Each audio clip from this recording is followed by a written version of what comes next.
मनोरमा खेडकर यांनी मुंडे प्रतिष्ठानला चेक दिलेला नाही असं पंकजा मुंडेंनी म्हटलं। मुंडे प्रतिष्ठान असं डोनेशन घेत नाही। या प्रकरणी कोर्टात जाणार। खेडकरांनी चेक दिल्याची माहिती चुकीची आहे असं पंकजा मुंडेंनी म्हटलंय।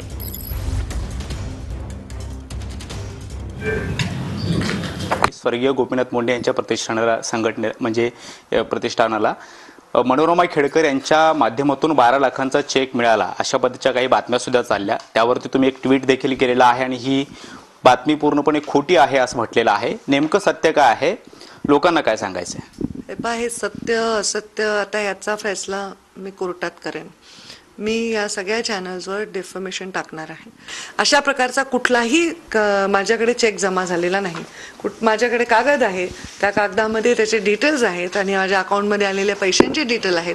मी कोणत्याही व्यक्तीकडनं असे डोनेशन्स घेत नाही किंवा काही। माझ्या एकदा मुंडे साहेबांचं जेव्हा गोपीनाथ गड उभा होता तेव्हा लोकांनी त्याच्यामध्ये वेगवेगळे पैसे दिले। मीच कधी कधी माझ्याकडून काही जमलं तर त्या गोपीनाथ मुंडे प्रतिष्ठानला देत असते। माझ्या ह्या आरोपामुळे मी अत्यंत व्यथित झालेली आहे, कारण मी 2 दिवस सेलिब्रेशनमध्ये होते, माझ्या लोकांच्या आनंदात होते।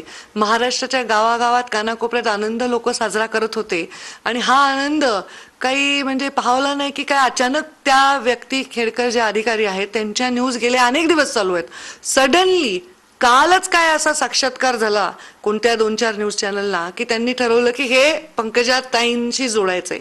हे चुकीचं आहे। व्हिडिओ जर्नलिस्ट किशोर सोबत कृष्णा सोनारडकर, TV9 मराठी, मुंबई।